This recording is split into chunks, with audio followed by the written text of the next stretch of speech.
Islamic Research Center.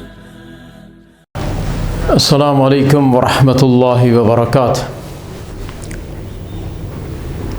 برنامج خود را از طریق انترنشنل اسلامیک ریسرچ استودیو برای برادران اسلام تقدیم خواهم داد. ان الحمد لله نحمده ونستعينه ونستغفره ونعوذ بالله من شرور أنفسنا ومن سيئات أعمالنا من يهده الله فلا مضل له ومن يضلل فلا هادي له وأشهد أن لا إله إلا الله وحده لا شريك له وأشهد أن محمدا عبده ورسوله. أما بعد، فأعوذ بالله السميع العليم من الشيطان الرجيم من همزه ونفخه ونفثه. رب اشرح لي صدري ويسر لي أمري واحلل عقدة من لساني يفقه قولي. رب زدني علما، رب زدني علما، رب زدني علما. أعوذ بالله من الشيطان الرجيم. يا أيها الناس اعبدوا ربكم الذي خلقكم والذين من قبلكم لعلكم تتقون. الذي جعل لكم الأرض فراشا والسماء بناء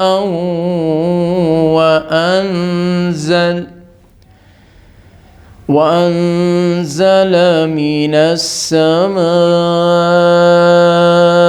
ماء فأخرج به من الثمرات رزقا لكم فلا تجعلوا لله أندادا وأنتم تعلمون.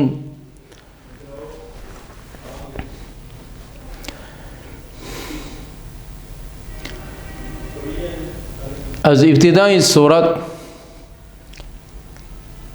بطور تمهید سه جماعت را ذکر نمود.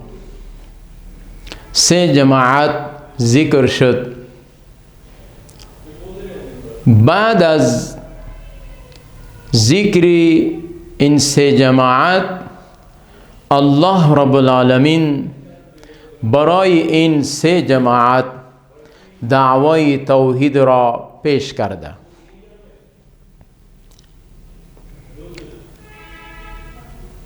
دعوای توحید در سوره بقره تقریبا در سه مقام یاد آور شده است، ذکر شده است. اولا یا ایها الناس اعبدوا ربکم الذی خلقکم والذین من قبلکم لعلکم تتقون. این دعوای سورت می باشد که دعوای توحید است. دوم و الهکم اله واحد. سوم الله لا اله الا هو الحي القيوم. الله رب العالمین در این سوره بقره دعوای توحید را سه دفعه ذکر نموده، یادآور شده. علت چی است؟ با خاطر این که مشرکین سه قسم شرک را دارا بودند. به سه قسم شرک مشغول بودند، افعال و کردانشان با آن سه قسم شرک ملوث بود. در معاشره سه قسم شرک را انجام میدادند. یک قسم از شرک فی التصرف، شرک فی الدعا. اول شرک فی الدعا.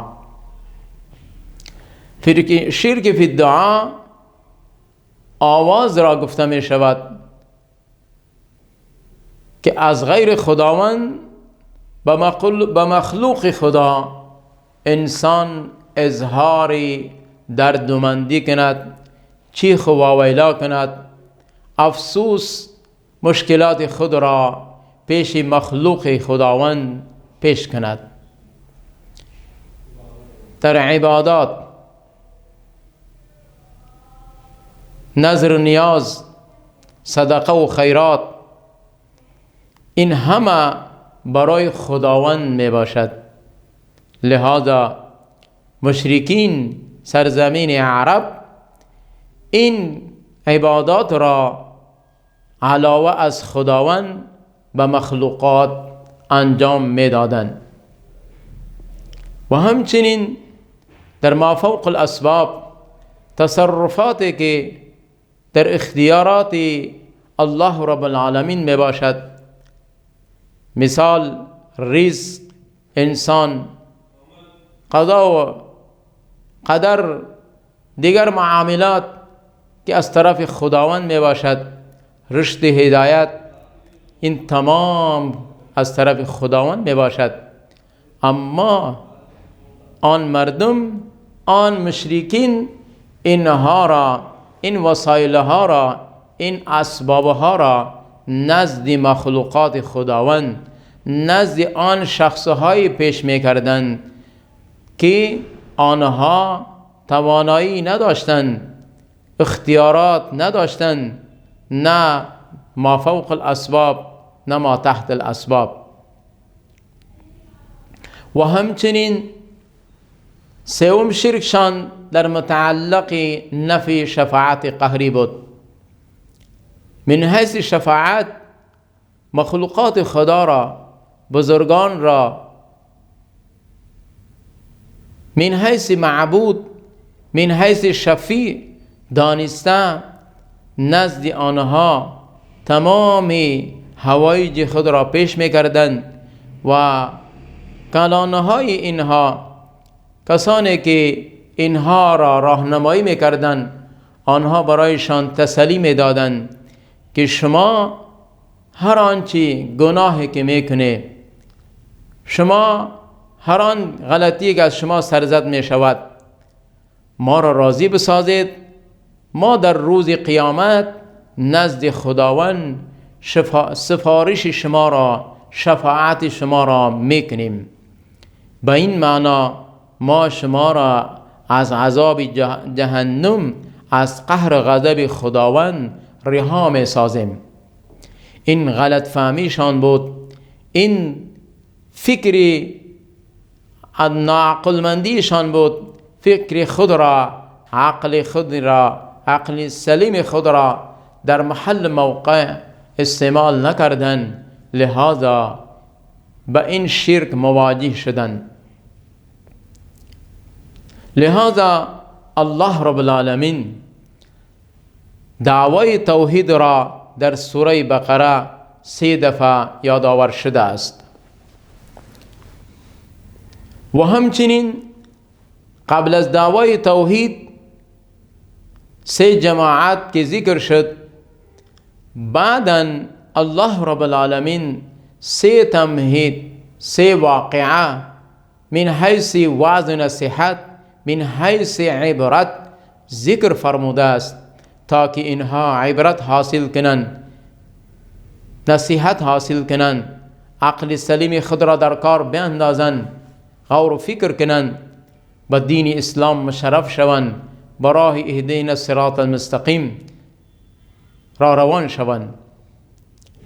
اول تذکر بآلاء الله، 3 قسم موعظه و تذکیر می باشد. اول تذکر بآلاء الله، فاذكروا آلاء الله لعلكم تفلحون. در سوره اعراف الله رب العالمین ارشاد فرموده است یاد بکنید نعمتهای خداوند را، احسانهای خداوند را که برای شما انعام احسان کرده است.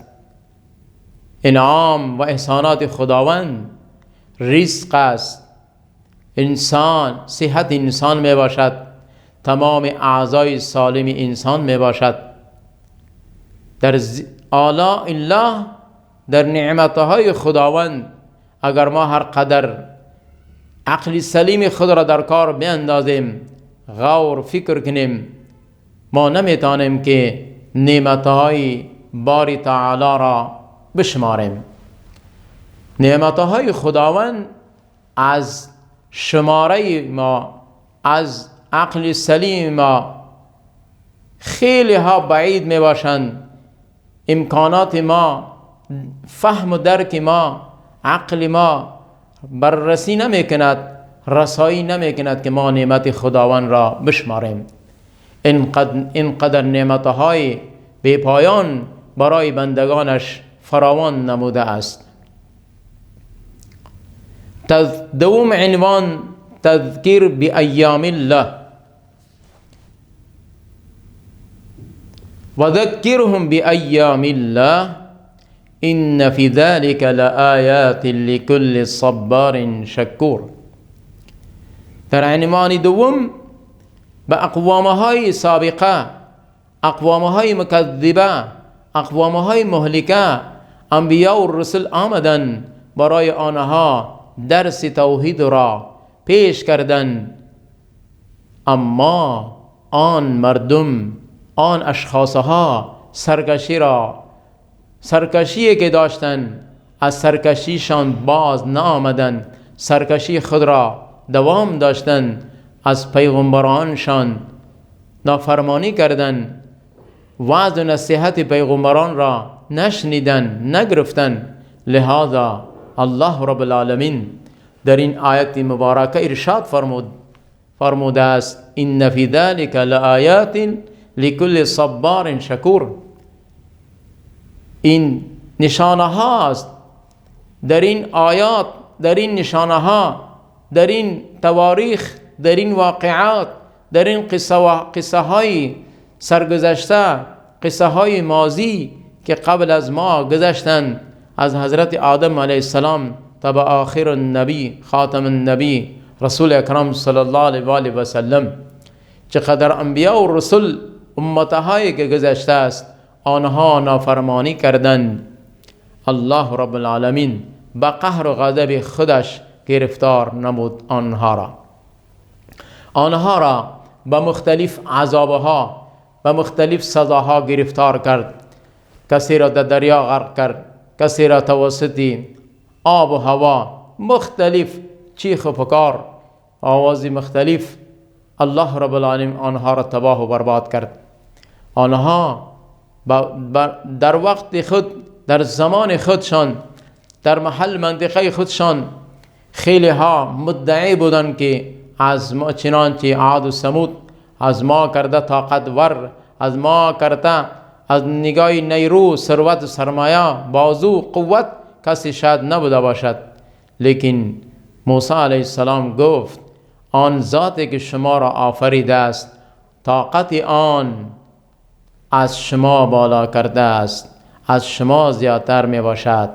آن ذاتی است که شما را آفریده است، لہذا طاقت شما در مقابل طاقت خداوند زیر و صرف می باشد، صفر می باشد.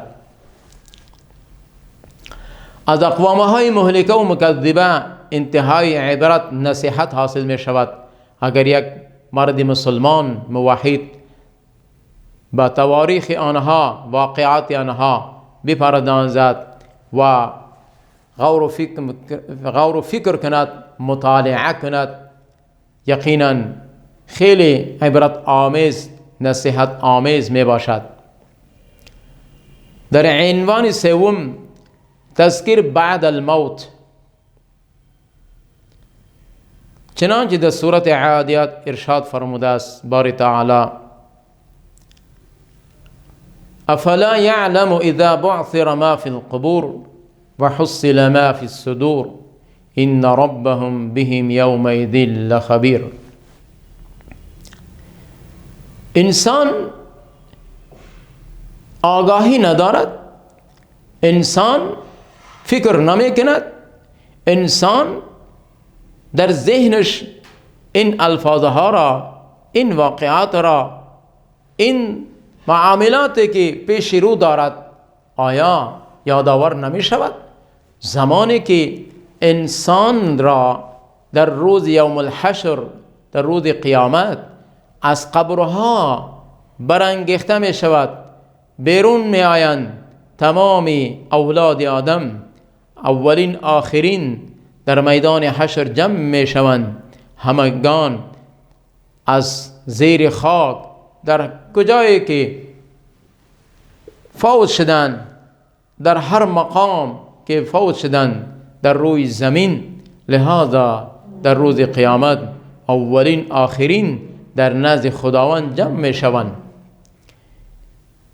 اگر انسان این حقیقت را درک کند، در این متعلق این واقعه یوم الحشر، یوم البعث اگر فکر کند که ما یک روز نزد خداوند، پیش خداوند قایم می شوم، پیش می شوم، از ما سوال می شود، از ما پرسش می شود که ای بنده من تو را به خاطر چی آفریدم؟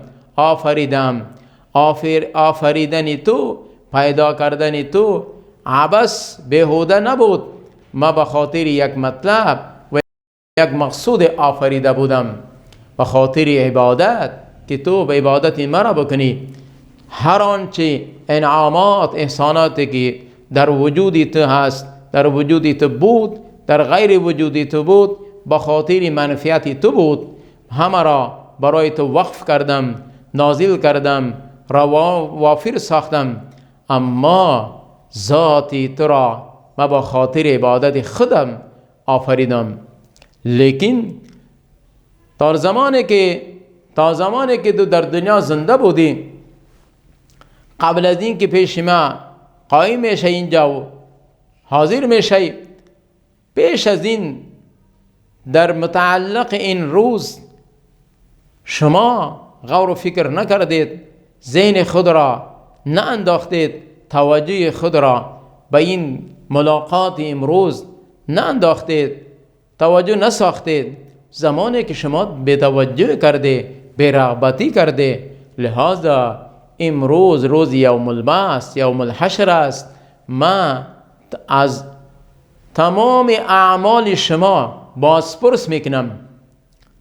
آن زندگی که شما، آنقدر زندگی که شما در دنیا گذاریدید، از تمام زندگیتان ما پرسان میکنم که شما چطور زندگی گذاریدید، به خاطر چی زندگی گذاریدید، چی عمل کردید. آن چی عمل کردید نیک است و یا بد است پیش من موجود می باشد. ما دفتر شما را، کتاب شما را نزد شما باز میکنم، از شما سوال میکنم، هر یک سوال را شما جواب میدهید. لہذا سه جماعت که در ابتدای سوره بقره به طور تمهید ذکر شده بود، عبارت از مؤمنین، کفار و منافقین، این سه عنوان را اگر این انسانها به غور، فکر، به ذهن، دقت قلبی تصور کنن، فکر کنن، یقینا کامیاب می شوند، کامیابی برایشان میسر می شود. لیکن زمانی که اینها به گفت خدا و رسولش عمل نکردن، الله و رسولش حکم الله را و رسولش را پشت سر گذاشتن، لهذا عمل نکردن، بی‌پروایی کردن. نتیجه این می شود که اینها در دنیا هم ذلیل خوار می باشند، در آخرت هم برایشان چیزی میسر نمی شود.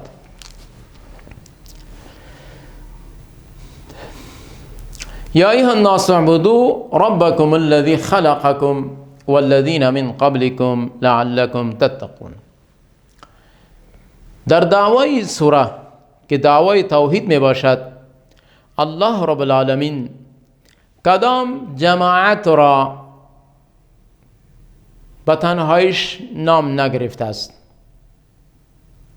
از 3 جماعتی که در ابتدای سورت گذشت، هیچ کدام از آنها را نامهایشان را مختص نکرده شده است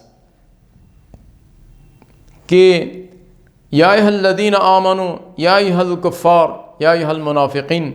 با این الفاظ الله رب العالمین یادآور شده باشد؟ نه خیر، بلکه این 3 جماعت را مخاطب کرده لفظ یا ایها الناس اعبدوا، ای انسانها، ای بنی آدم، ای بنی آدم شما عبادت بکنید.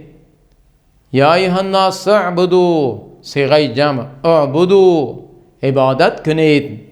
ربکم الذی، پروردگار خود را، الذی خلقکم، آنچنان پروردگاری که شما را آفریده است، پیدا کرده است.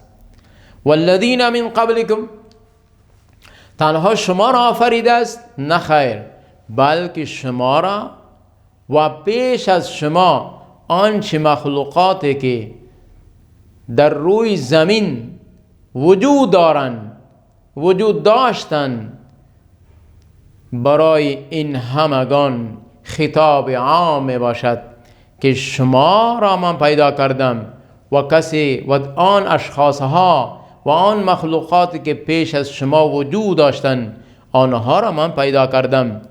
لعلکم تتقون، شاید که شما پرهیزگار جور بشوید، شاید که شما از ما بترسید، از حکم ما بترسید، از وعید ما بترسید، از امر و قانون ما بترسید، تقوا را اختیار بکنید.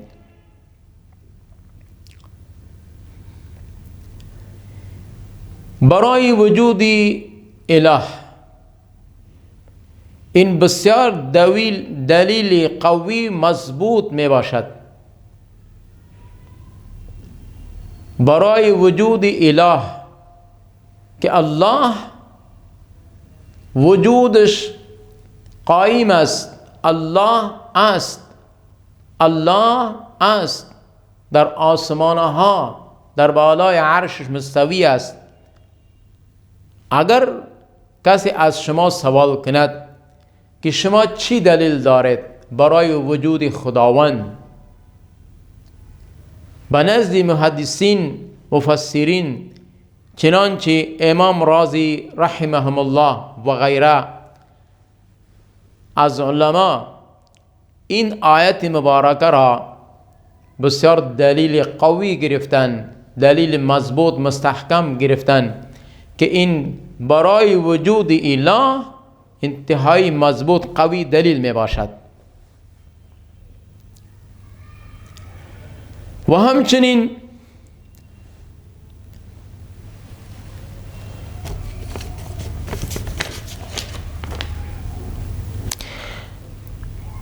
از امام مالک رحمه الله سوال کرد هارون رشید برای وجود اله شما چی دلیل دارید؟ هارون رشید از امام مالک رحمه الله سوال نمود، سوال کرد که نزد شما برای وجود، برای اثبات اله چی دلیل دارید؟ ثابت کنید که آیا خداوند وجود دارد یا نه.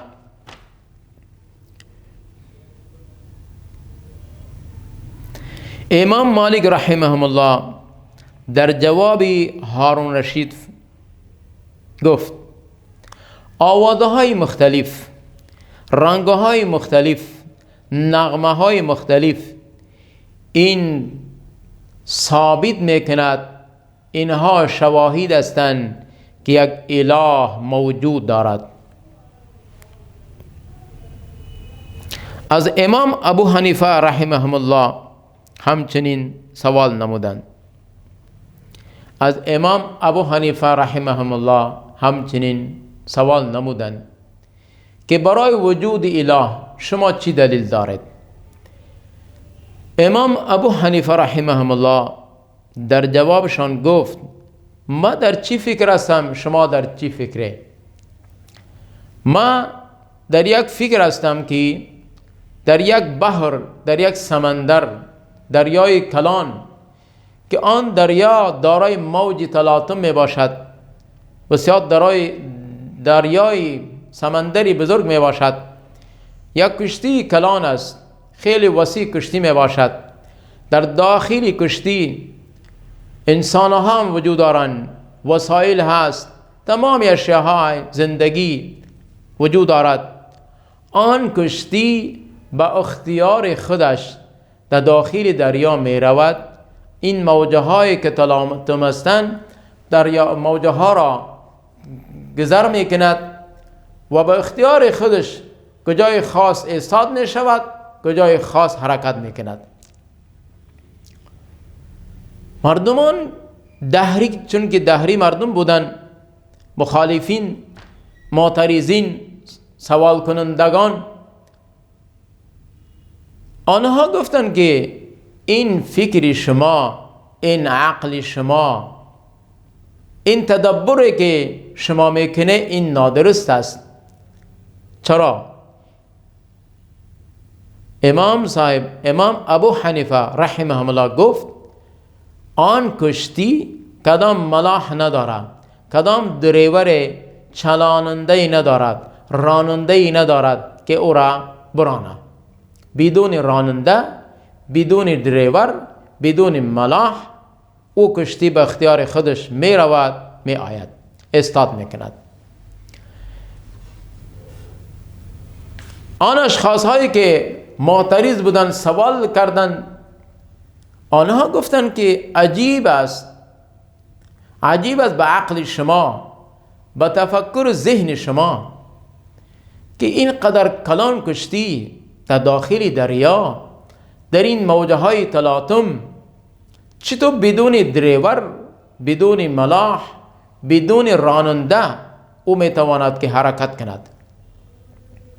امام ابو حنیفه رحمه الله برایشان جواب داد اصل حقیقت این است که شما در نظام زمین آسمان غور کنید، فکر کنید، تدبر کنید، ذهن خود را به خرج بیارید، عقل سلیم خود را در کار بیندازید. زمانی که یک کشتی در دریا بدون ملاح، بدون دریور راننده نمیتواند که حرکت کند، ایستاد شود، این طرف اون طرف رفت آمد کند، همچنین در این دنیا، در این زمین و آسمان که شما نظام شمسی و قمری، تمام حیوانات، انسان، غیر حشرات، انسانها و غیر انسانها دیده می شود، این تمام نظام را یک چلاننده، یک رفتار دهنده، یک حرکت دهنده هست، یک نظام انتظام کننده وجود دارد که این تمام نظام را به یک وقتی مقرر، به یک انداز بسیار خوب، نرم و نازک این نظام را میچرخاند. آن نظام چلاننده الله رب العالمین می باشد. این نظام را که میچرخاند، برقرار دارد، الله رب العالمین می باشد. این بسیار دلیل قوی می باشد. ومن الله التوفيق. أقول قولي هذا أستغفر الله لي ولكم ولسائر المسلمين.